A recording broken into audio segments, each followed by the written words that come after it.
Hi everybody, my name's Alex and I'm the Stormwater Coordinator for the City of La Vergne. Now, you may have heard some horror stories about living close to a stream bed that sounds kind of like this. Someone buys a property next to a stream because it's beautiful and they enjoy having nature close to them. And then the water starts to erode away at the stream side and they start losing the land that they loved. This can be frustrating as a homeowner and sometimes dangerous and scary if it approaches your home. But there is a way to prevent this loss of land on your property. The best way to prevent loss of land is to use a process called Vegetated Stream Bank Stabilization. And this is the use of multiple different types of plants to help stabilize the soil through roots and depth that will prevent erosion from happening when the water hits the land.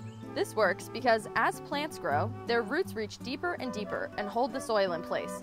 This works best if you have multiple different types of plants along your stream bank. That way, you have multiple different types and depths of roots in your soil. The absolute best type of plants that you can plant in Tennessee are plants that are native. Native plants are much better at combating weeds and they tend to have deeper roots. They also are better at living in our soils and respond better to Tennessee's climate.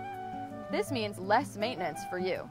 The most important part is that they can be absolutely beautiful along your stream side. When creating streamside vegetation, there are several different sections of plants that you want to create. You'll need plants from each of these different categories: canopy, understory, shrubs, and grasses.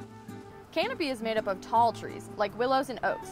These help to keep the stream shaded and keep water cool, as well as provide habitat for animals in the area. Understory and shrubs and shorter plants like hydrangea and winterberry are beautiful, but they also give the ground root support, habitat for animals, and they're short enough that you can keep your view of the stream in your backyard. Grasses and sedges are also really important. They provide deep root stabilization along the stream's edge. They're better at living in deep soil and help keep your bank in the same place. Now, your next question is probably, why should I do this? What do I get from creating a more stable stream side? Well, the answer is there are tons of benefits to creating a stable stream side. 1. You lessen the risk of losing land to water flow. Vegetation will help you keep your land right where it was when you purchased the property. 2. You'll create habitat for critters in your backyard.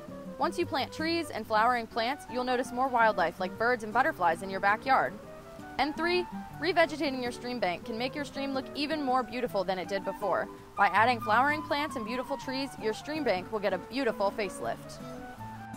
If this sounds interesting to you, I have great news. The City of La Vergne is hosting a program called Revegetate Your Streamside, where it will be providing all of the plants that you need to help transform your eroding streamside into something strong, stable, and beautiful. We will complete a consultation of your property to help determine if vegetating your stream bank is the right fit for your property. You may already have sufficient vegetation, or you may decide you don't want to change the landscape along your stream. We'll have to decide what steps need to be taken before you can vegetate. Is there invasive vegetation that needs to be removed? Does the bank need to be altered to allow for planting? And we'll decide how much space you have for planting and how many plants you would need to stabilize your bank. You'll need a mixture of different plants, so we need to make sure you have the right mix. If you want to learn more, visit us at lavernetn.gov to get more information and to sign up for a consultation.